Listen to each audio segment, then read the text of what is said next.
welcome back Piss to... clock. Oh, yeah, get the piss clock on.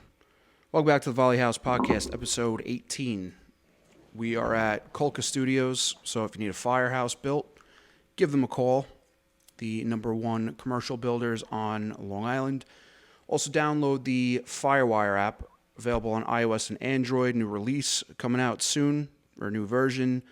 And also go to the volleyhousepodcast.com to ask us questions or send in stories or videos you'd like us to review.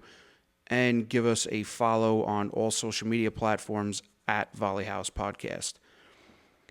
Let's do our sponsors. We'll start with iCommand Board. Every video we see from a career department incident shows an incident command board on scene. Yet, in many NIOSH LODD reports, a recurring finding is the lack of proper incident command. As a chief in the volunteer fire service, your responsibility is to ensure the safety of everyone operating at every incident.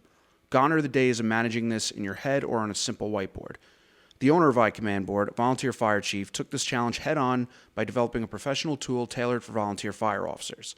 These command boards are designed with size, affordability, and most importantly, accountability at the forefront. Packed with critical information and checklists, they're built to help you stay organized and focused at every event. Visit iCommandBoard.com today and take the next step in ensuring the safety and success of your department. Also mention that you saw them on the Volly House Podcast and get 10% off. And this episode is also brought to you by Red and MX. If you have listened to this podcast long enough or been in the fire service long enough, you probably know that 10 different fire departments will do the same thing 10 different ways. Every department is different.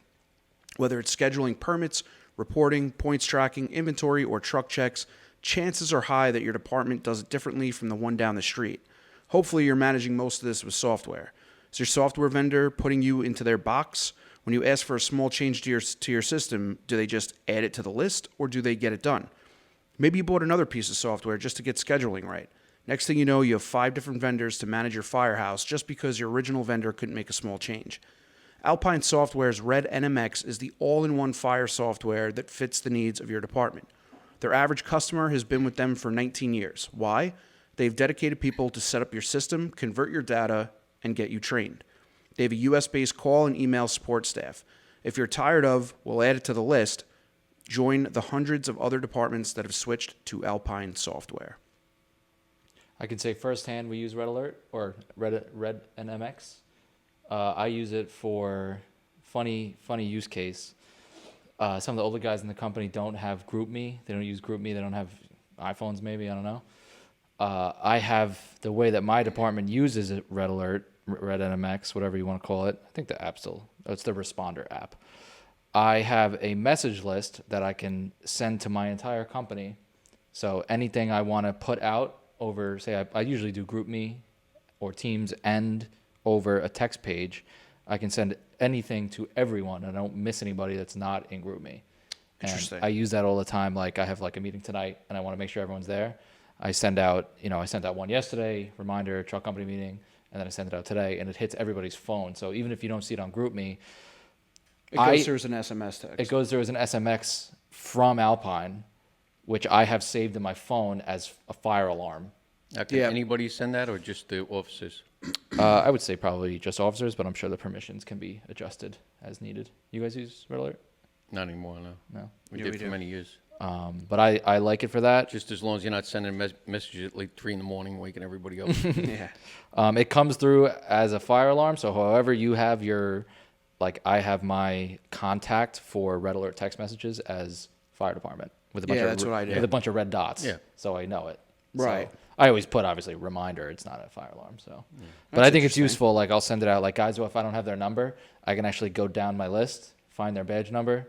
I send guys a message and go, "It's Phil. Call me," and they'll get it if I don't have their number. And they can make a lot of adjustments as they go. I mean, they worked with us for many Yeah. years. Yeah. We use it for scheduling, Yep. signing up. They put rig checks on there.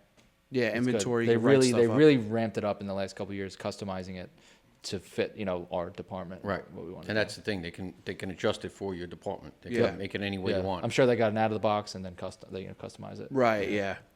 So I'm sure you guys use it a little different too. Yeah, we definitely use it a little bit differently, but along the same lines. So we've been getting a lot of submissions, and Phil's been putting a lot of stuff up on the Instagram, a lot of stories about the recruiting, retention that he's been finding all over the internet. Yeah, those are just news articles I've been finding, sharing. Yeah, so It's everywhere. It's everywhere. Nationwide. And we're getting a lot of people giving us feedback on what they think some of the issues are, and then also from these articles that we're putting up, there's a lot of different issues. So today's episode, we're going to break down some of these issues because we talk about them. We've talked about them almost every episode. But I think one of the key things that we're missing is the practical end of it. How do people start to implement these things? And I think that's kind of what we need to get into. And people listen to the clips and stuff like that, but if you're just going to listen to the clips, I highly recommend you listen to the entire episode, because that's where you're going to find all the information. The clips we just put out to let people know what we were talking about. But if you really want a clear understanding, you really want to help your department with recruiting and retention, then give this full episode a listen. So we'll start with the answers from the poll that you put up. You put up a couple of polls on Instagram. Right, last week, yep. Yeah. I actually put up another one today. Yeah, I saw that. So the top responses from the polls regarding more so retention is bad leadership / toxic workplace, people working multiple jobs and have no time, and people not able to be down for scheduled trainings.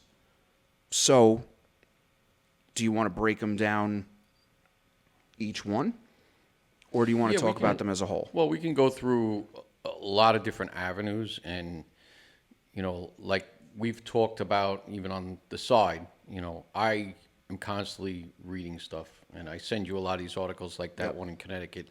A lot of stuff gets sent to me, through feeds, but also just going out and trying to educate myself on what goes on. Because, listen, we talk about the volunteer fire service is about 70% of the United States. Mm-hmm.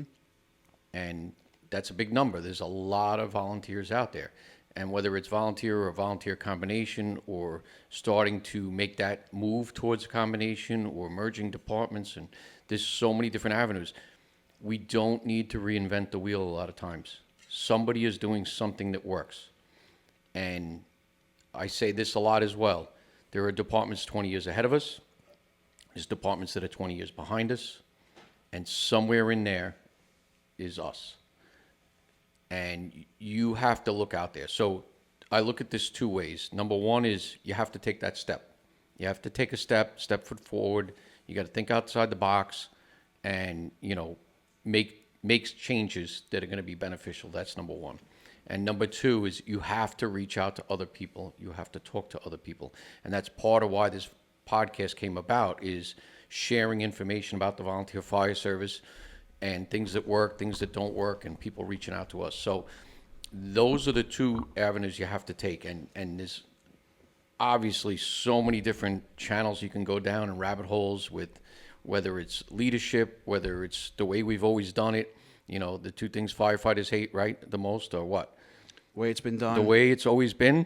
And change. And change, right? And nobody wants to make that change or make that step or even try it, because they're afraid that them going out on a limb and trying something different is going to not get them elected next time.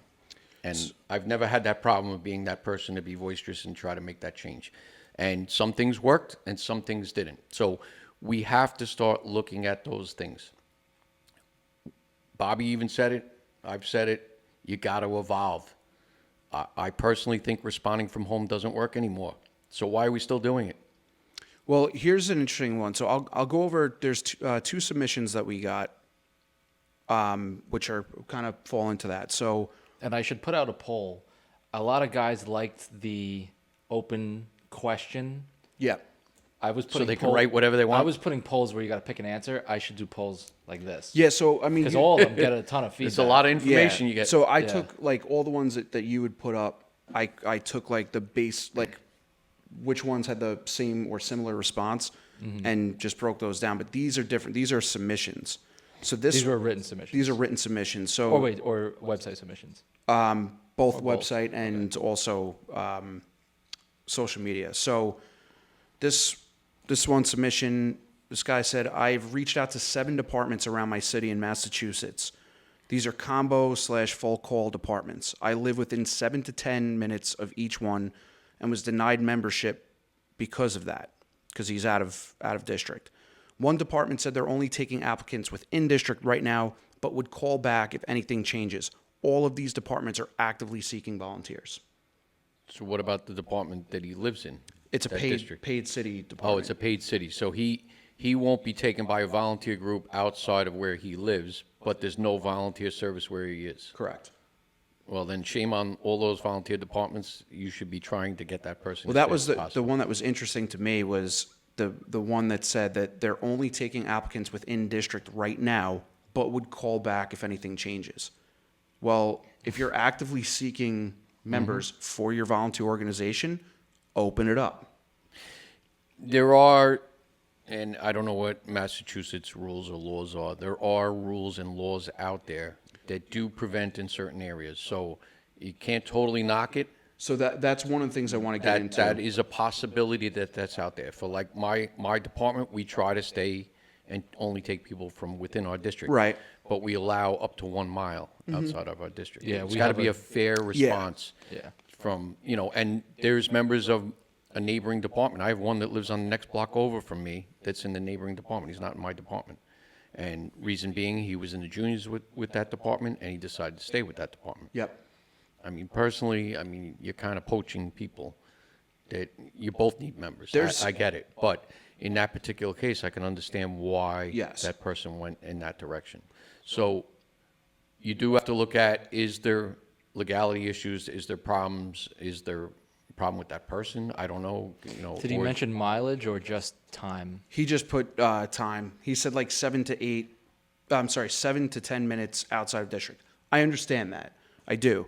But if they have a program where you can do shifts there, Well, in-house crews, Yeah, that's what or I'm saying. doing time in the firehouse, and really, I think we should be looking more at that anyway. But you could take people in from almost anywhere if you're Right. doing shifts in the firehouse. exactly. So Part-time employee. you're basically, in New York State, you are an employee of the fire district, whether you're volunteer or paid, you are an employee. So it is different in different places or Right. states, but. Once again, I agree we should be changing to evolve to make ourselves better response time, shorter access, and So this this guy is went to 7 to 10 firehouses, he went to 7 different departments around his city to try and apply. Now here's the and he thing. wants to be a fucking member. Obviously, he wants to be a that's member, What I was just so, going to say. like- There are people, especially the people that have reached out to the polls and the questions that you put out on our social media. There are people that want to be members of fire departments, that want to be firefighters. So it's a matter of changing, these departments, evolving, changing their rules and stuff like that, which is all stuff that I want to get to. And this particular submission, more of like a recruiting standpoint, if you will. The second one, this is more of a retention type one. So somebody sent this submission. I would like to hear discussion and input on driver training and clearance for previous members who were cleared on apparatus but needed to take a substantial amount of time away, 10 years, because of family and life. These members are no greenhorns to the fire service and have 20-plus years experience. I liked your segment on transfer members, on how we need to adapt and evolve, not making them start at the bottom, but having an express path to get them up to speed. I feel the same is needed for driver training and clearance, but at what point do you say you've been away too long and need to start over? So So they were a member for a period of time, left the department for 10 years, 12 years, and then now they want to come back right. and they want to drive. Yeah. So I do see like new rig, you got to, and Well, you're going to have to go through some sort of training or driver training. And, even my department, when I was chief, we developed a previous member policy because we had no policy. If you were a badge holder, you put an application in, whether it doesn't matter how much time you were out, 5 years, 10 years, and all of a sudden you're back and you're a badge holder again. and we had to institute something to say, how do we bring them up to speed quickly? So we had like a timeline and certain things you have to do. Obviously, the bloodborne pathogen, the OSHA training that you got to do. Yeah, all there's that. mandated But stuff. then, We all got to do this stuff yearly anyway. So right, depending on how long you're out, depends on, some people may have to go to certain Proby classes on certain things, like you got to be retrained on SCBA and stuff like that. You got to go to a live burn, So we put a criterion of what you need to get yourself back up to snuff. But yeah. So what would that look like? well, if you're just a driver, then that's a whole different avenue. Did he give you? Was there more details behind this? No, that You're was saying driver, right? yeah. This is just somebody who is saying like somebody came back to the department. They were an active driver. They had 20 plus years of experience, but from what I'm getting from this is these people came back pretty much looking to go back to driving again, but it seems that they had to go through an entire process again. And I understand that if it's a new rig. It depends on what they're doing. I mean, if it's just driving, obviously you have to have firefighting training, and you have to be up to whatever the most standard is or the newest standard as best as possible. Does that mean you have to go through Firefighter 1 all over again? Well, people that have been out a long time, there was only an essentials class years ago. Now, if your department still considers that to be okay for firefighting, that's up to your department. But certain states, once again, you have to have a minimum standard of Firefighter 1 or Firefighter 2, depending on where you are. So I think that's interesting because there's a lot of factors. There are there's a lot factors of in everything, really. Yeah. That I'm just going based on what these. if people it's say. just driving, Yeah. send them through an emergency vehicle driver operating course and, evoc and be done with it. Yeah. But, In you ha- still have to yeah. be a certified firefighter for certain things. Right. It also, if the guy's a cement driver truck for a living and he wants to come drive, he'll catch on and get back into driving a rig quicker than the guy who sits in an office. Yeah, I think we mentioned that before. Like that one guy that came up said he was, worked for city sanitation, drove the trucks. He can drive a fire truck, but in order to join, he would have to go through the whole process. Driving is driving, obviously. But obviously, the other side of that is when you're under emergency conditions, things are different. Yep. Right? Your reaction is different. The way you drive is different. So there are factors that you have to get yourself up to and be able to do So let's start properly. Let's start with this one question because I think that's kind of where we're headed with this. Regarding recruitment and retention, what are some things fire districts cannot do right now based on local, state, or federal laws? And I know it might be different across the country, but what can't they do to try and better this? I think that might be a good start. can't It's a they hard. do- what it's- can't they That's a do? hard question. Like what can can't like, they do? They for- can do for almost instance- anything. You're well, already having jurisdiction. I get in that, New York but State, when I'm talking about local, state, or federal laws, or if it's OSHA or NFPA that requires blah blah blah, there might be certain things that like for instance, that guy who wanted to join the fire department to be a driver because he's retired sanitation, but doesn't necessarily want to be an interior fireman. Most departments you can't join unless you become an interior fireman. You gotta- or exterior. Is that something that a authority having jurisdiction, a fire department, can do, or are they locked on that? Yeah, is that like a district department policy? Or? To tell you the truth, I don't know. I wouldn't have the answer for that. But, my personal feeling is you shouldn't just drive a truck. If you're going to pump a truck or operate an aerial, you need to understand firefighting. Right. You got to have a background of firefighting. So, but It's what not you're just driving the truck there and parking it. I get that. You What know? I'm saying though is You got to understand hydraulics and flow and friction loss and Right. There's so much to it. which most of that shit you're going to learn when you become an engine chauffeur. But is there something where a fire department can implement some sort of class to take people in? And I think we mentioned it in one of the episodes, like if you have somebody that is like a paperwork guy, can they just come on board the fire department as That's up to the authority, jurisdiction, or the department and the district coming together and deciding who you're going to take in. Could you have auxiliary type members or Social members, yes, you can. That's up to you of how you're going to mold that into your system. Now, will they get the same benefits as a firefighter? Maybe not, depending on where you are and what's going Come on. join as a company secretary.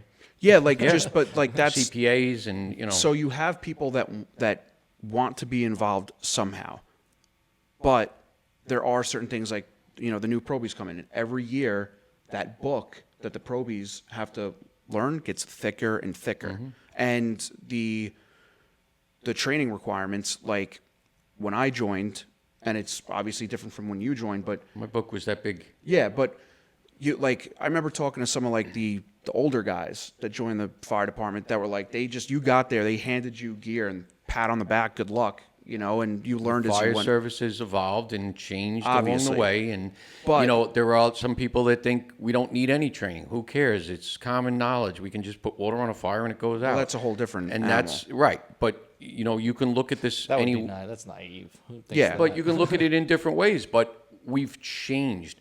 You think about how much the fire service evolved, how much I've seen.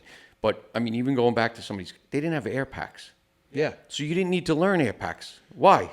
It didn't exist. Because you didn't have them. But here's where I'm going with this, because one of the things that people mentioned is people having no time or not able to be down for scheduled training. So when I was going through Firefighter 1, all I had to do was go on the county website, and there was just a list of all classes that were being given at all different types of fire departments, and I was able to, on my time, figure out which one I can go to and take that class.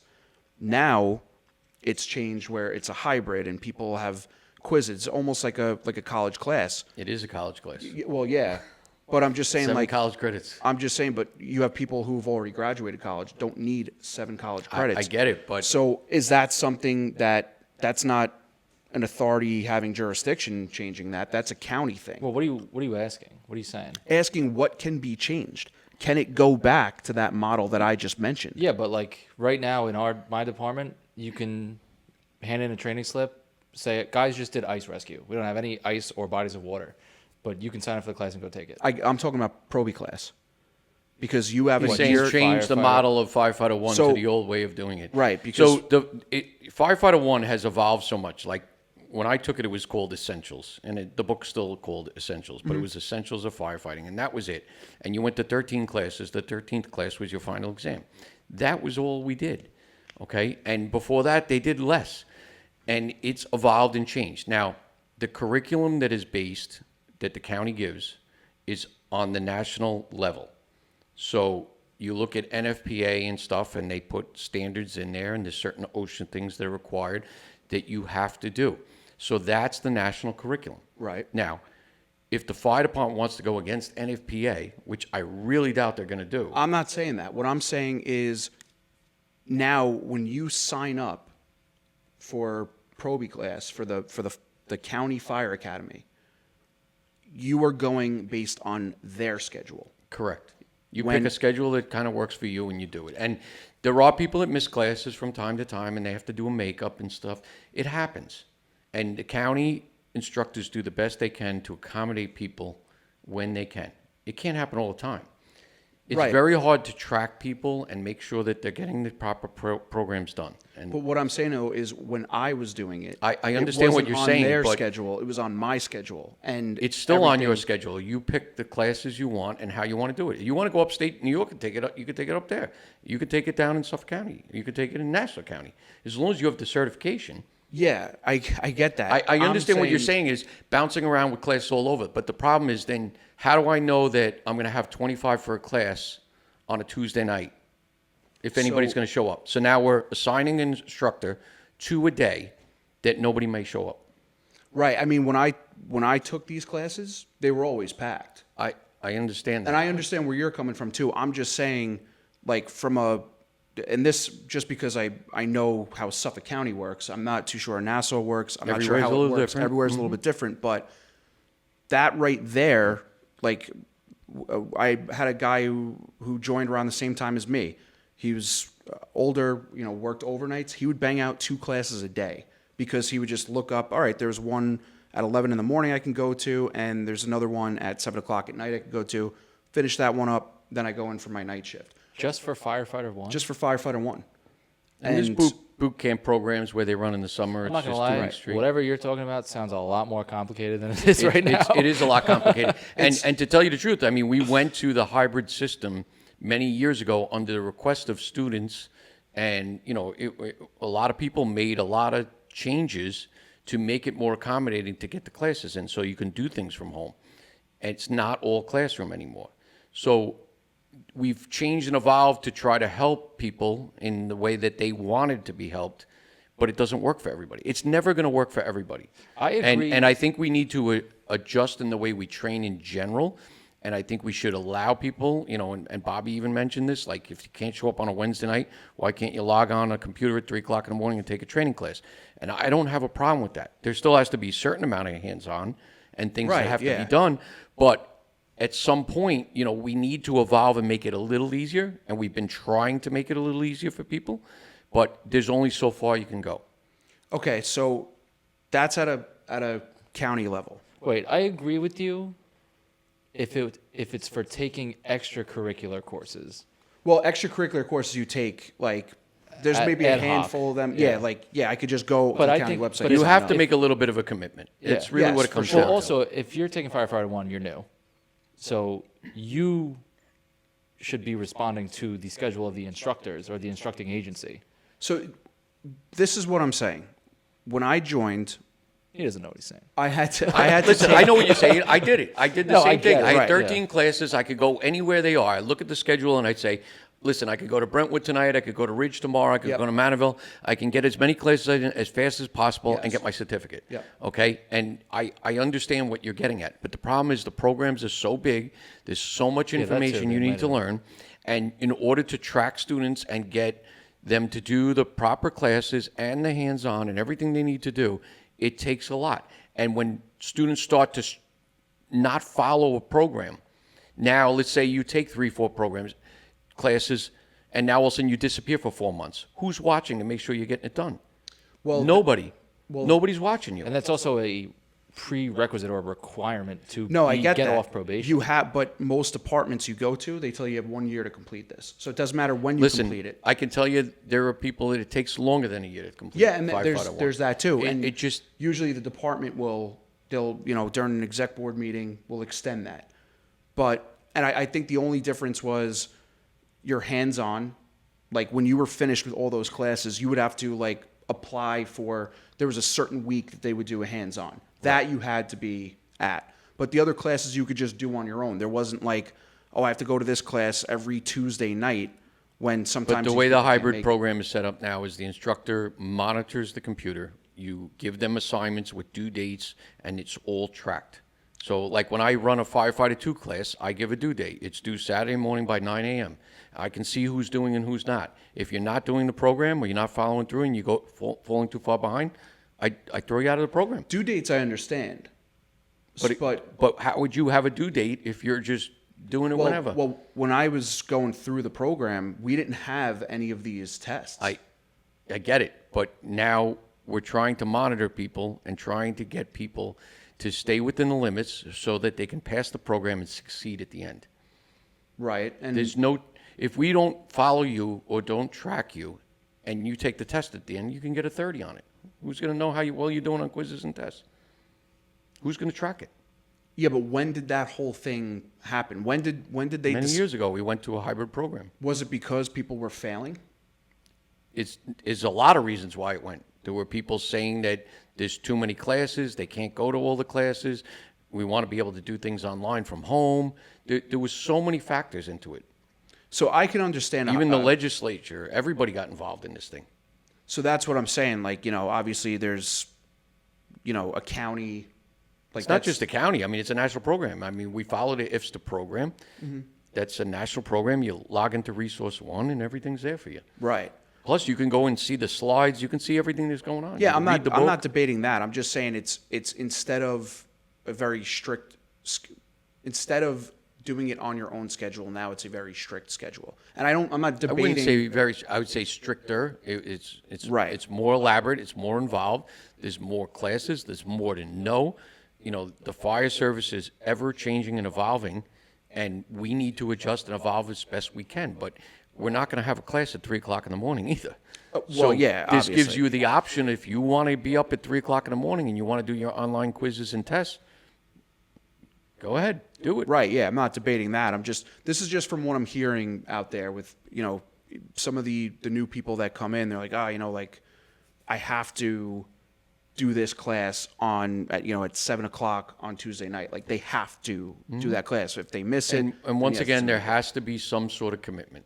There has to be a little bit, the volunteer service, it goes both ways. There's give and take. Right. And sometimes you have to suck it up and you have to do the job, or you have to, go outside your time zone. Listen, we miss dinners and lunches with our family and, holidays sometimes.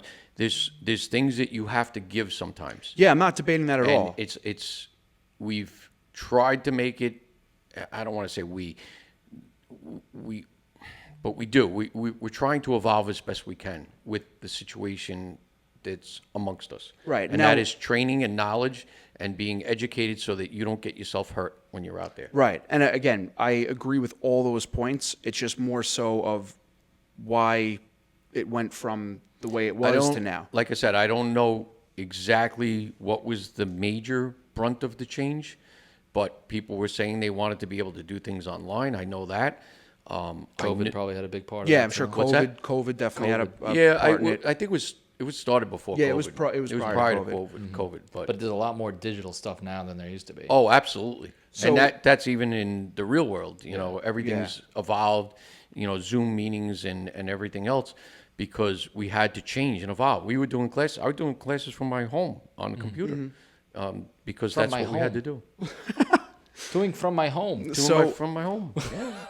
Now we talk again. This is what what fire districts can't do based on local, state, federal laws. So I remember originally, I thought that membership was like an insurance thing. Like we had to have rules in place for people to keep on top of their quotas and stuff like that, because you're paying for a member, insurance, they have gear, you're paying for whatever training it is, stuff like that. But we found out on this podcast that that's not necessarily the case. You do have to have rules in place. You can't just have, 500 people in a fire department and only 100 of them are doing what is required. So there has to be rules in place. And authority having jurisdictions can change those rules. Is there anything that they can't change that you know of off the top of your head based on, like, for instance, you go to school, you have to be there, you have to be in attendance X amount of days because that is a state law. So like what are some state laws or federal laws that you might know off the top of your head that fire departments really can't go against? There's probably like Well, compliance Yeah, requirements. I mean, like OSHA requirements, for instance, are, it's a workplace. So there are certain things that they have to follow. Like, your SDS sheets that are in the firehouse, right? They have to be there. Right. Right? There's certain requirements that, regardless of what you want to do, you have to follow. Are you asking this question in the context of recruiting and retention? Yes. So you're not saying the technicalities of Yeah, refreshers, training, stuff like that. I'm just saying because like you mention it all the time, Kev. The like bunk-in programs and stuff like that. They could do that tomorrow if they want. Any fire district can have bunk-ins tomorrow if they want. Any Okay. fire department if they want. Listen, are there like LoSAP? LoSAP has certain parameters that are set by the state. Oh, so you that's can't something I was asking. change certain things. Like they give you a wide margin, and then you can pick and choose of how you want to evolve your LoSAP system, and that's a pension program in New York State. But there are parameters that you can't go outside. So that's kind of what I was asking. LoSAP, for instance, is you give credit or points for doing something. You can't just give people points for nothing. Right. You have to do something. So there are parameters in that sense. There are little parameters here and there that have to be followed regardless of what you do. So let me ask you this about LoSAP real quick. If a department says, LoSAP requires you to be on 100 calls, and you don't make those 100 calls, can the department be penalized by the state if they decide to retain a member that doesn't hit their LoSAP requirement. Well, LoSAP is not a requirement for membership. LoSAP is a pension program. Right. I'm just asking though. So if you don't make the required points for LoSAP, you just don't get credit for that Okay. year. Who That's the way it dictates works. LoSAP? District, or is that comes from the state? Well, the state sets certain parameters, but the district is the governing body that runs it. Okay. So they make the decisions. Like the department can't choose who gets points. It has to be approved by the district or the commissioners, unless you don't have commissioners, and then it could be villages, and there's other parameters. Whatever the jurisdiction is. Yeah, it depends on the jurisdiction and the governing body, so they're the ones that make the decision. But there's certain rules in place that are mandated that you have to follow. Mm-hmm. You can't give people points and just say they made LoSAP. Right. Yeah, I know that's Like a that- steep. yeah, it's you fraud. yeah, exactly. Now, and again, we talked about this, but So, like, for instance, let's just say training. So, you get a certificate for firefighter one. You can get a certificate for claps or trench or anything else. There's nothing that says that you have to have a county certificate or a state certificate in certain entities. As long as you're trained, you meet the training standard. So, you can have an outsider come in and teach you something, and you can consider them trained in that subject matter, as long as they're meeting all the parameters, and hopefully they're teaching whatever NFPA and OSHA and everybody else is teaching. right. That's what you're looking to try to follow as best as possible. If it's OSHA, it's law, you got to follow it. But NFPA, that's a standard. There's a lot of case law. You should be following NFPA as best as possible. You should really be following it, but not everybody can. But as long as you're meeting the standard, the authority having jurisdiction can say you're trained in that particular subject. So, people, I don't want to say there are people that just collect certificates. They go to class after class after class. You have to be trained and you have to be competent in that subject. Just because you have a certificate doesn't mean you're competent and you can do the job. So you have to maintain that Oh, yeah, for proficiency sure. all the way through. So, there's people that say, well, I got a RIT certificate, I'm good. Well, if you're not training on RIT on a regular basis, you're really not trained in RIT. So there are certain things the authorities having jurisdiction can say you are trained or certified in that particular category. Now, would they want to go and say, you could teach firefighter one and you train all the members and we're not going to go through the county, state, or anything else? That would be really pushing the limit. You know what I'm saying? But could they have an outside person come in and teach firefighter one in your department? They could. Gotcha.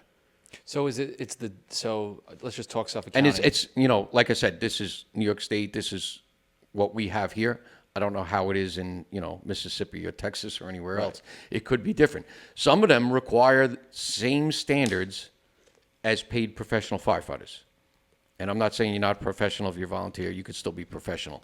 But, there are certain areas that you have to meet the same standard. New York State, or if you look at NFPA has two different categories. They have 1710 standard and 1720 standard. So the 1710 standard is for paid professional, meeting a certain limit, and 1720 is for volunteers. Different time responses and everything else. So there's different ways you can look at things. But personally, everybody should be trained to the same level. Right. You want to be at the highest standard as possible. You just got me thinking. So, let's talk Suffolk County only. We all got to take firefighter one, required across the whole county. Is that each district just has followed that standard? Or in Suffolk County, do you have to take that Suffolk County firefighter one course? You can take it in New York State if you want. You could go up to Montauk Falls So and take my it. fire department could say, we do our own in-house firefighter one, and they make the rules. As long, I think. I think they can. I could be wrong, but I think they can. But they better meet a standard. I mean, if you say, and God forbid somebody gets hurt or killed, and they say, "Where's your training records?" and you say, "Oh, we just had Phil teaching us firefighter one. We're good." I'm just trying to think, because you're Somebody just could making be in jail, You're you just know? making me think about this. Say you're a firefighter one instructor at the county. So instead of your district sending all your members to Yaphank, they just go, "Oh, Kevin's going to teach the classes in-house is here." There's a lot to that, though. There's I'm telling there's you, just a lot of factors. there's a lot. I would not do something. Let like me that. ask No, you yeah, this. I don't think you Let would me do ask that. you this. So, But could we you have- bring in an outside person, or could you send somebody to another state and take firefighter one and bring a certificate in and say it's good? Yeah, you can. Let me ask you this. If you have members that, people join all the time and they're still getting on rigs before their firefighter one is done, and they've taken, the so-called in-house classes, is that NFPA compliant? Technically, no. But we you're train a people. probationary member. You're, right. So Right. we bring people in and we let them ride. And the volunteer service has done this for many years. Is allow people to come and ride and get some sort of experience. Mm-hmm. So you want to train them to certain factors and bring them up to speed as fast as possible. But you have to be very careful with the way you're doing things. You're not going to send somebody in if they're not trained on an SCBA, obviously. Right? Right, yeah. That's usually a standard. And we've seen videos out there where untrained people put SCBAs, and there was a video going around years ago. It was a fire prevention display where you saw them go right into a burning shed, basically, in the parking lot of a firehouse, and they were on fire. They never opened the nozzle. Like, they didn't know what they were doing, and they got burnt. They got burnt pretty bad. Come back next year, guys. Well, but who's going to be the responsible party when a person gets hurt or killed and they're not fully trained as a firefighter? You have to be very, very careful in the way that works. Right. So, you should not be entering, and I don't know, I think that it's changed a little. I don't think you're supposed to even allow people to enter without firefighter one into burn buildings. I know across the departments that I've been in, that's usually you have to be certified SCBA in order to go inside. Into certain buildings. Yeah, you cannot You got to be a firefighter or whatever. So I don't know. Like I said, I don't have all the answers. We don't have all the answers Right. on this podcast. We're just having a conversation here. But you have to be very cautious of people that are untrained doing any type of firefighting. And, like I got back to, we talked about this about the Proby on the hydrant. I don't like to put probies on the hydrant. I think water is the most important thing we have at a fire scene, and we're putting the least trained member on a hydrant. I think it's a bad move. I always thought about that. Yeah. I think it's the worst move. And listen, we did it. I did it for years, and now after all these years, I'm looking back and saying, man, it was really stupid. What do you think about Proby as a can man? Well, so Proby's as a can person, is as long as the office, can man, can person, whatever you want to talk. I'll try to be politically correct there, I guess. I don't know. But, I'm getting used to just saying person, all the time, firefighter, and I don't care whether I say guys, girls, it doesn't matter. We're all the same. We're firefighters. But if the officer is keeping a close watch and eye on the person, I think it's a good thing. But is that always going to happen? Do you have a very well-trained officer that's taking that person in? Or is it even an officer? Is it just somebody sitting in the front seat? Yep. So we have to be very careful in the way we do things, and we don't want to see people get hurt or killed, God forbid, on the fire ground at all, or even in training. So you want to get the most out of people and the most training. You want them to be trained properly so they can operate safely. And that's the whole basis of these national curriculums and following an FPA and everything else is, and I know it's a lot of training. And if it takes you 2 years to be a Proby, I don't care. Just get the training and do it right, because you don't want to be that person that makes a mistake and gets yourself hurt or killed. Right. So take that conversation to what are some things fire districts can do now to make a change? So, for example, and this could be part of that. Does your departments allow a person with a firefighter one certificate from any other county, state, or entity into your department, or do they have to go through firefighter one here? From let them in. Yeah, from what I've seen, If you have some type of, And that's good. There Or are credential. places that they won't accept outside stuff, or even going from state to state. I think it's better now because there is national curriculum now. But like from my department years ago, you could take the Essentials of Firefighting class before it was Firefighter 1. All you had to do was take the class and complete it. You didn't have to pass it. And you were allowed to stay as a firefighter. We didn't allow you to be an officer unless you passed Essentials. Now, obviously, that's a long time ago, and it's evolved. But there are still people in departments that just have an Essentials program. They don't have Firefighter 1. because they've kind of been grandfathered. We just allowed them to stay for so long. And are you getting more training as you stay in a department over years and years and years? Obviously you are. But how well trained are you? Are you really meeting the minimum standard that we look at as a national basis to say you're a firefighter? Right.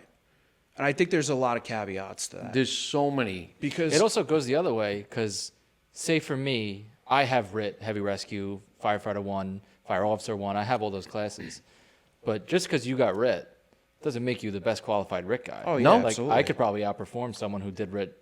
Doesn't just if I didn't take the class doesn't mean I'm not, I can't do But a those person things. that is not trained well could get you in bad situation that you're dealing with. Right. Think about that. Yeah. Yeah, as an officer. As an Li- officer, as a liability. firefighter, right? You're going with an untrained person or a person's not on top of their game, and now they go down or a problem happens. Who's dealing with that problem in emergency now? You are. So one of the questions that I've always kind of had is, and this was we talked about it with Bobby, like the guy who can't make it down for the Monday night drill, the Wednesday night drill. We used to do years ago just impromptu drills, right? Where we would have just enough guys hanging out down at the firehouse. My captain would be like, let's go to the truck bay quick and do something. Or when I was a probie, I had to do a couple of in-house classes before I could even sign up for Firefighter 1. I had one class left, and there was a guy who came down that was like, it was like a truck orientation. I know the truck. I could bring you around and do it. And I went around with him. He signed my paperwork, and the training committee was like, well, you're not on the training committee. You can't do that. Do you think that departments that have training committees or they have a guy who can't make it down for whatever reason, as long as there's a person that's been there and qualified to do XYZ, should they be allowed to train with that person one-on-one? Obviously it's not going to be a live burn or something like that, but just a simple drill. Oh, this guy needs to do force entry. You could do force entry one-on-one with somebody. I think Why? it depends on the content of the training. What do you mean? If someone just became, that's a bad example. If it's something more intricate like RIT, where there's a lot more things Well, yeah, going there's on. more involvement. Same deal with like hose handling. Yeah. You're going to He's need trying a to, chauffeur. I think, say, is training considered training? Yes, basically. And I say yes and no. There's two sides to that. Right. So Right. Separate training from instruction. Yeah, Can but you like do that? I'm talking about like just a class where you don't need a certified instructor. You don't need multiple people. Like the guy that Like Force Entry is a good Force Entry is a in-house perfect class. example. Yeah, Any- that anybody for the most part can teach, give you the basics of that. Why are, say, training committees within a fire department not allowing a member who's well versed in that to give another member that training? I think that comes from the officer of a company, and depending on who there's you're there's a lot of parts to that, because number one is you don't want people just giving a person a check mark and saying he did a training and we didn't really do a training. Right. That's number one. So number two is like when you look at trainings should have lesson plans, certain criteria has to be met, blah, blah, blah, blah, blah. Now, do I think we should have more avenues to allow training? Yes. So whether it's a department level training, a company level training, a miscellaneous training, like there should be other categories for drill or drill mark. Like why can't you give a mark to a guy for just having an impromptu drill? Now, if you have, let's say, 10 of those and no department level trainings, obviously there's a problem. Why is this person always going for this and not that? Right. You know what I'm saying? So there's got to be a basis or a minimum standard of what you met. Now, let's say your department says you have to have 12 department trainings a year. So you only had 8, but you had 20 impromptu miscellaneous drills. Could I say you met the criteria for your department training quota? I would say yes, in that particular sense. So, like, if you went to, let's say, Yaphank, live burn. So, do you have to make that every year? Yeah. Your department, what, 1? You have to make 3. You got to make 3. So my department's 1. That's all you got to make is 1. If I went to 4, do you think that would count towards those other training credits? Yes. Oh, yeah, yeah. They should. Okay, so in certain parameters, as long as it's meeting something to say it's a good quality training, I would have no problem with that. So who makes that decision within a fire That's up department? to usually the chief's office, the department level. You know, in the end, the board of fire commissioners will make the final approval of what, you know, the chief brings everything to the board. The board is going to approve it. Obviously, if there's villages and trustees and all this Yeah, other it stuff, gets- that's a gets whole different avenue. But I'm just saying with fire districts, the fire district basically is in charge of the fire department or anything that operates underneath it. So they would make the final call. But usually it's the chief that will say, this is what's allowed. We're going to have department trainings, company trainings, and miscellaneous trainings, and you got to meet a minimum standard of these. But Or- can you juggle and say That's at what the I end was of the gonna say. year or an executive board say, well, the guy has 15 company trainings, he only needed to make 4, but he only had 4 department level, but he had 15 of these. Could we put this into this category and say he meets the minimum? Yes. And I think we should be a little more versatile with that. I think we should allow some sort of, like you said, outside trainings. If you want to go to ice rescue or whatever else, it's training. As long as it meets something within your department, you should allow that. I think we should allow some online trainings, computer training and stuff like that. You know, if you're doing, you know, and I've done a couple of these, you know, solar panel trainings and stuff like that. Like, there's so much stuff on the computer. So why isn't that good? If a guy takes it at 3 o'clock in the morning, it shouldn't be all of their training. Right. But if you're short on some trainings and you make some up by doing some online training program, you know. It covers the literature side of it.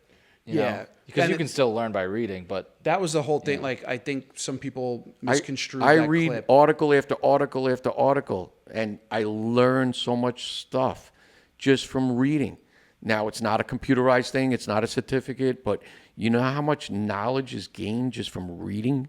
Now, Right. how can you track that a person's actually doing it? That's the hard part.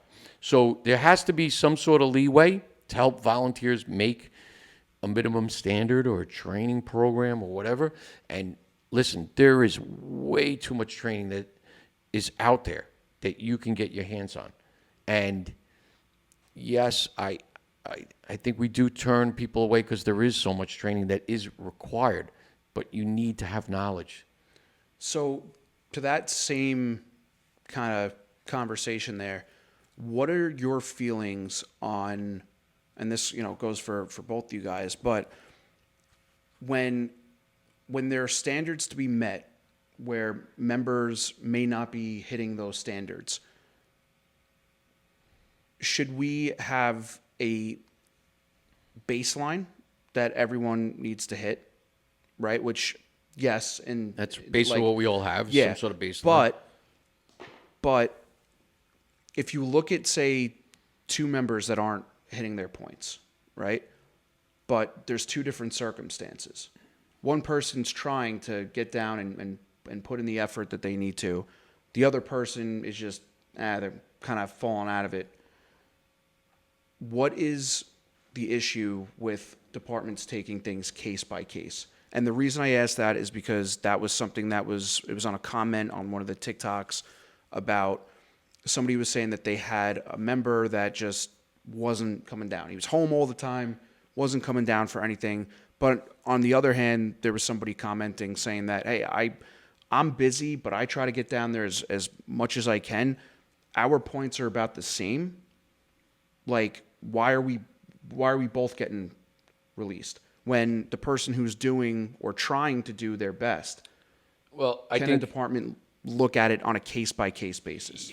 yes. I think yes, 100%. I think so too. You can look at things on a case-by-case basis. You have to be very careful with it, you know, because there shouldn't be favoritism. Right, absolutely. You know, it should be firefighter A versus firefighter B, and, you know, you got to look at things that way. Number 2 is, I think a lot of times we set ourselves up for failure. I think we really do. So, and I've looked at this, and not just with my own department, I've seen it in other departments. Person doesn't make the requirements for this year. So next year, they say in the first 3 months, you're going to have to do even more.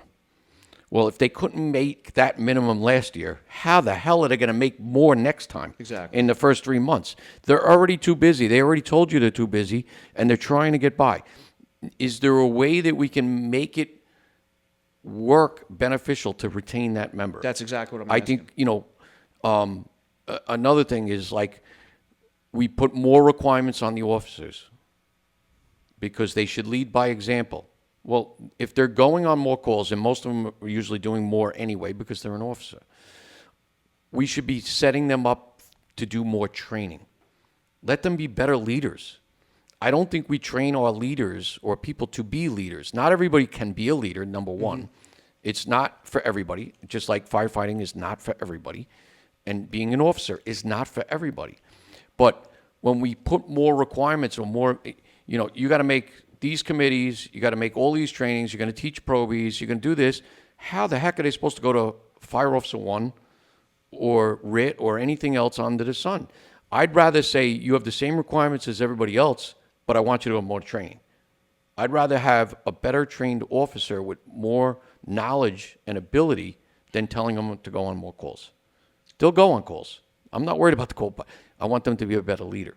And the only way you're going to be a better leader is to get yourself educated more and learn more. So I think we set people up for failure, and we're not retaining people because we say, and, I'll just say for Phil. Phil was supposed to make 12 trainings last year. He was supposed to make, 600 calls, let's say 150 calls. 100 calls. So Phil only made 100 calls, and he only made eight trainings. And then we turn around, we say, you know what? You're going to have to make an additional 50 calls on top of that in the first 3 months, and then you're going to have to do 6 more trainings on top of that. Well, he couldn't make them just now. How is he going to make it? Exactly. We're just sending the guy. You might as well just give him the slip right now and say, see you later. Have a nice day. Right. I'm serious. No, it's like why are we prolonging the inevitable of a person you're giving him more requirements that he can't make already? Like we need to figure out better ways. So having people in house, I think, is a better way. If you say, Phil, I'd rather you give me, 4 hours a week extra in the firehouse. That's it. I don't care if you're going to go on calls if you're there. I'm not going to give you any more. Do an extra 4 hours a week for the next 3 months. That's it. Mm-hmm. Okay. If they can schedule their time to come down for an extra 4 hours a week, that's good to me. And now I retain that member. So I think I think we just push people out the door a lot of times. And that's- and don't get me wrong. And I've tried a lot of different things, being chief, commissioner, everything else under the sun. I'm a person that likes to try things. I like to go outside the box. And it didn't always work. Sometimes it was very beneficial. Sometimes it wasn't. I think many hands make light work. If there's a minimum standard that's fairly at a decent level and everybody does that minimum standard, we'll get enough people out the door. But you can't have some people doing this and there's some people doing nothing. Right. Everybody has to have a fair shake across the board. Everybody has to put effort in. If everybody puts a little effort in, the job will get done. Right.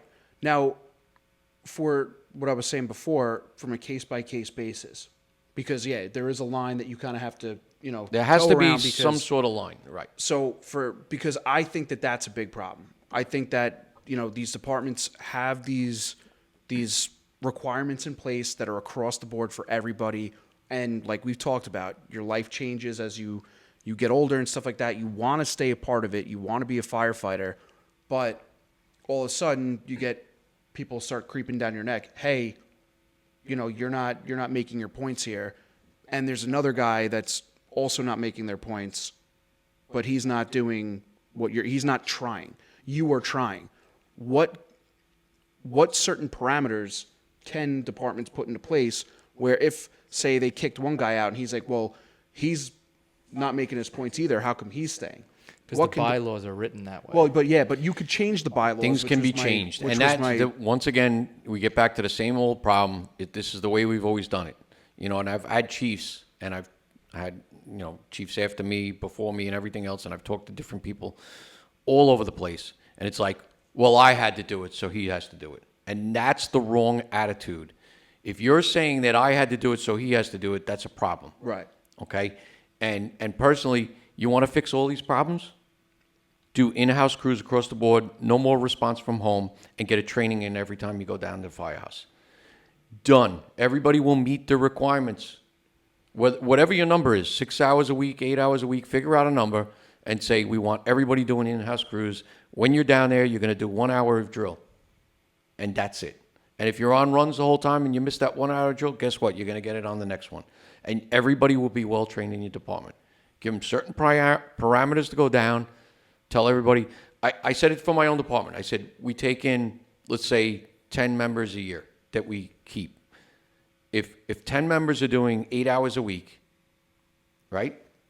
Every year. In 5 years, I got 50 people doing 8 hours a week. In 10 years, I got 100 people doing 10 hours a week. Think about that. You're going to cover all your calls. This response from home does not work anymore. I'm telling you. It worked back in the 1900s, the 1920s, the 1930s, the 50s. It doesn't work anymore, especially in Suffolk County. There's too much traffic.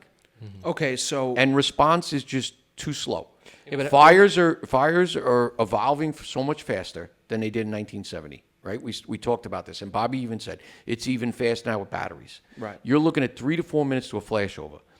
You need people out the door in under a minute of your firehouse. This response from home, getting on the road in 4, 6, 8 minutes, it's too late. Fire's over, house is burning to the ground. so Wait, let me ask you. yeah, So go with guys in house. So my department, they did it for less than a year, where worked perfect for me. I think I brought this up in the past. I worked from home, so I would just take my computer to the firehouse. I had a truck company room. I can go sit in there at a desk, and 4-hour blocks. I got X amount of points for each 4-hour block. I think I was doing like 16 hours a week at one point, which is a lot. That's a lot. Two It's a full lot days. of hours. Yeah. Part-time, I'm there. I'm a chauffeur. I could be an officer, whatever. Doing that, do you think you need... So say I'm sitting there by myself. I'm the only one, call it on the clock, on the standby, whatever. Does it work if I'm the only one sitting there? Or do I need 3 other guys to man a crew? Well, we do a minimum of 4 people for our duty crews. But like, what if? Okay, so now here's a part Now, to that. whether your department responds with 2, 3, or 4, first off, nobody should be responding in a rig by themselves. No, never. Wait, Never. I don't want you to go down a rabbit hole because I'm going to lose this. Well, all right. So say we're a crew. Say we got one more guy, but I can do, 8 to 12. But you can't. He can do only 10 to 2, and you can do 12 to 4. And we only overlap a little bit. But are you still getting your credit for that time that you're there? That's up to you and how That's you do weird. it. Like, that's a weird spot, we do right? 4-hour blocks minimum in-house. That's Right. what we do. So we get Because a what my thought minimum is, crew of 4. We usually throw it out there, group me, or we text each other. Like sometimes I do a daytime Tuesday from 8 to 12. And we get usually 5 or 6 of us during the day. We'll go down there. And we have some people that do 6 to 10 at night. yeah. My point is, what if we're sitting there? We can't all match the 4-hour block perfectly, but I'm the chauffeur and I leave. That's up to you. Like, So we you used know. to have we used to have what we called chauffeur-only crews. So if you were a chauffeur, you could do a 4-hour block by yourself, so that we were guaranteeing we had a chauffeur. Our chiefs did away with it, but we had that for a while, which was nice. So it enticed people to become a chauffeur, number one, because they can go down and do 4 hours anytime they want. They want to go down at 2 o'clock in the morning, they can do 4 hours, or 2 o'clock in the afternoon. It didn't matter. So they did away with that. So now we have a minimum crew of 4 people. And there's places that respond with 3 and everywhere else. I get it. But having a person in-house is still beneficial because you have a person, Right. which is good. But once again, I don't think anybody should be responding by themselves in a large piece of apparatus, Never. whether it's an engine or a ladder. I think it's a mistake. You can't back up the rig without a spotter. You can't do. There's just so many factors. You can't see enough. But that is up to your department to figure out what works. But I think having live-in firefighters, whether they're college students, whether they're your members that live in the firehouse, free room and board, who cares?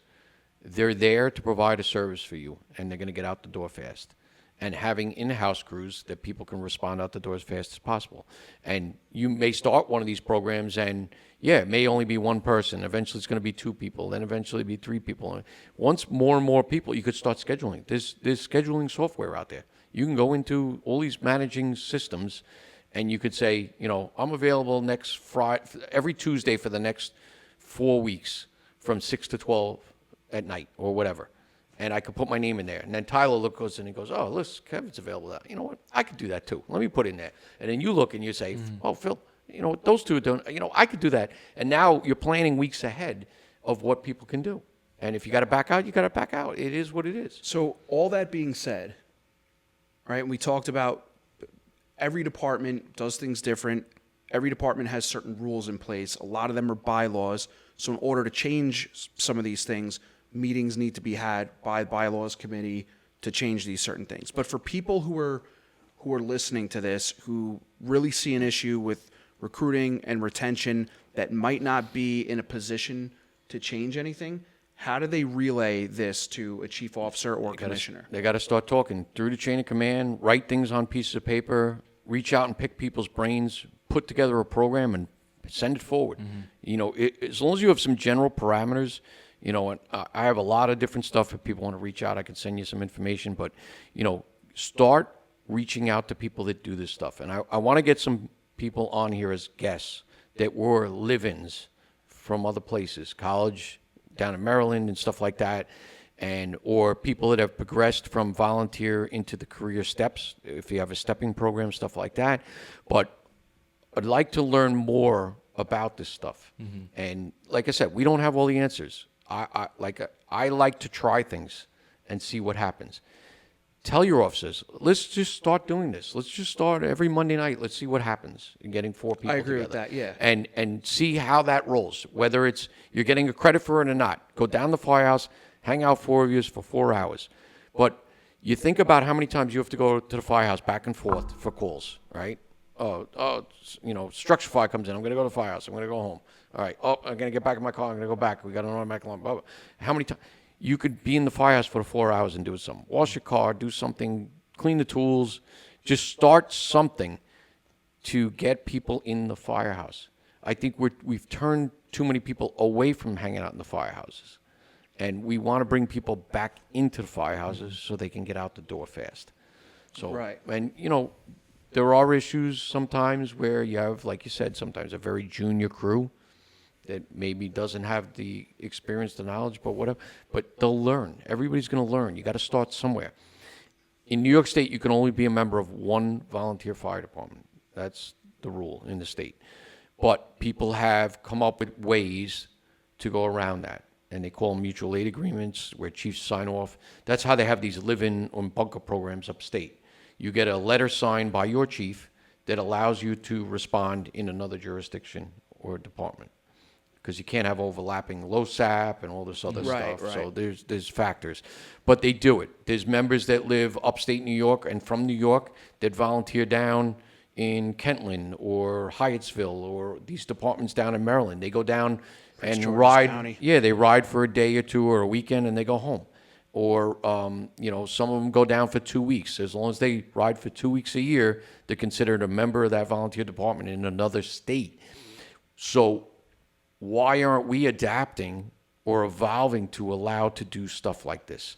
As long as you're properly trained, you're trained to a certain level that you can meet a standard, why aren't we allowing them to respond in our own jurisdictions? Right, and that's the whole point of this entire conversation is it seems like to me, based on all the submissions we're getting or people writing to us, that people want something to happen. They're just unsure of how to go about it. Well, there's people holding them back. And there's that too. And, you know, that's part of it. You know, people like, you know, hey, kid, you're stepping too fast. Let's pull back the reins a little. And I understand that to a certain point. But if we don't start to realize that the volunteer fire service has been failing and, you know, we're not evolving to meet in a lot of avenues, whether it's training or online stuff or allowing people to come down at certain times or whatever the situation is, you know, we need to adapt and evolve or we're not going to be here anymore. So Right. you need to start working on this stuff and figuring out if it costs a couple dollars, put it in your budget. I don't care what you got to do. Allow people to start being in the firehouse more. Yeah. However you're going to do it and get them out the door, get them trained properly, and we need to start to make some changes, serious changes. I mean, that article in Connecticut, 62% drop in volunteers in Yeah, Connecticut, it's that is insane. 62. And this is nationwide. It's not everywhere. Yeah. But that article just came out a week or two ago, or whatever. But that's Connecticut. That's Connecticut. That's not rural Utah. That's right Connecticut. across the pond, as we call Yeah, it, yeah, right? yeah. From Suffolk County. Now, Suffolk County and Nassau County has been very strong in the volunteer service. There's a lot of good tradition here. Yep. We do a lot of great things, and we have a lot of people. Highest volunteerism in the world. It's high, okay? But we have been deteriorating as well. Mm-hmm. So don't think it's not going to happen here. We need to start to adapt. I would really like to pull those metrics. If I could find those numbers online, You're a numbers guy. You love that. I know. If I could find that online for Nassau and Suffolk County, I'd be curious to see. And I even just Westchester County. spoke to somebody from Nassau who said they just got all the numbers, but there's no departments that are north of like 250 members. Nassau's a And hot spot, though. It's very populated. that's the thing. But very it's not popular even area. that. Look at the amount of calls, the call volume on Long Island, and you can listen to the radio, right? It's Suffolk County, Signal 3. We are now auto mutual aiding, sometimes some departments, 5 departments on an initial call for smoke or fire. Right. Okay? When I joined the volunteer service, we used to have a 2-station response on a working fire. We have 3 stations in my district. It would be 2 stations only for a working house fire. We wouldn't even activate the 3rd station. And now we're Stay back. yeah, I'm serious. So we would have fires in my town, and I would hear about it 2 days later. They'd be like, "Hey, did you go to that job the other night?" I'll go, "What job?" No, they didn't They're tell like, us "Oh, it out." was station 1 and 2." Oh, you didn't go. I mean, what the heck is going on? So, and I'm not saying we don't need it. I think reflex time is a big problem. We need to get people out the door fast. But The Zone 1 guy didn't crank the horn.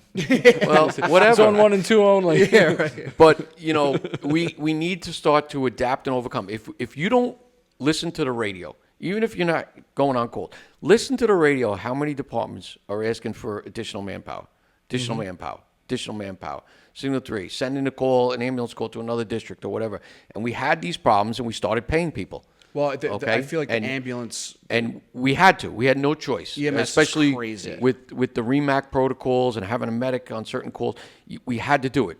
And I hate to say it, it's coming to the volunteer fire service. We need to start adapting and overcoming, whether it's keeping volunteers or having some sort of combination type of system for the busier departments. I'm not saying for everybody, but busier departments may need some paid help to assist them. We cannot tell people that we're volunteers, we're doing the best we can. You can't. It's not being a volunteer is not an excuse. You have to provide a service to your community.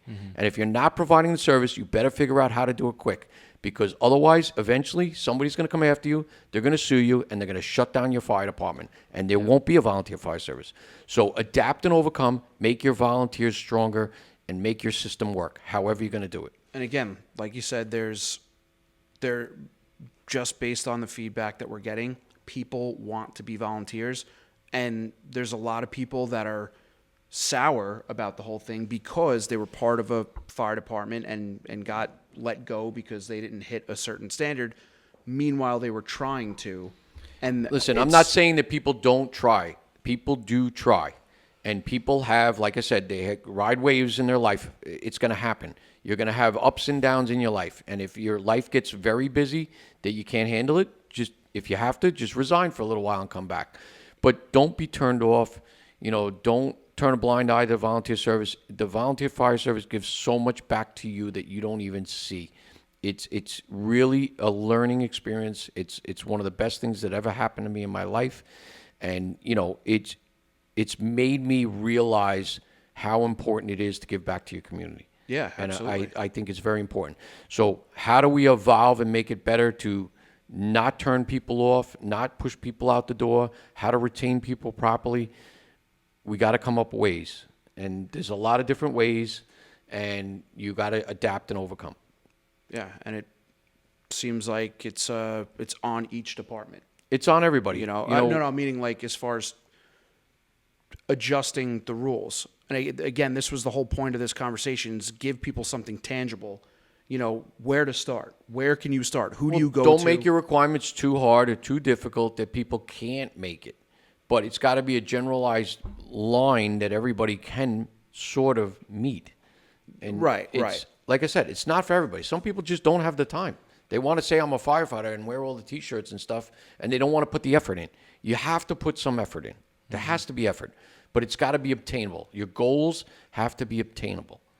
So come up with a standard line that you're going to say we want people to meet, and let's try to help people meet it however we can. And if you want to ask us, give us your situation, submit it. Go to volleyhousepodcast.com, submit to us your situation, and maybe we can help you out individually and figure out how you can help recruit and retain members. Yep. What I'll start doing is I feel like we get a lot of good feedback on social media. I feel like it's a little more effortless for the users and the viewers to look at social media, respond on there. So maybe we'll start putting out more polls on there, or I can put links to drive to the website and get people to submit some stuff. Because I am interested in an episode like this. Makes me think I want to hear from more people. I agree. Absolutely. So we don't have all the answers. We if don't. I know from a digital aspect, I can make it a little bit easier for someone to be scrolling on Instagram, type up a little thing to us, send it in, and then we could talk about it. So I think that'll be Absolutely. Yeah. good. There we go. That's episode 18, right? 18, baby. Yeah, that Almost one gonna quick. hit 20. Yeah, coming up on it. Yeah. And we'll have a guest on for next week. Yep. All right. Good Yes, stuff. we're going to have a guest. Rolling. All right, cool. Roll it, shut it down.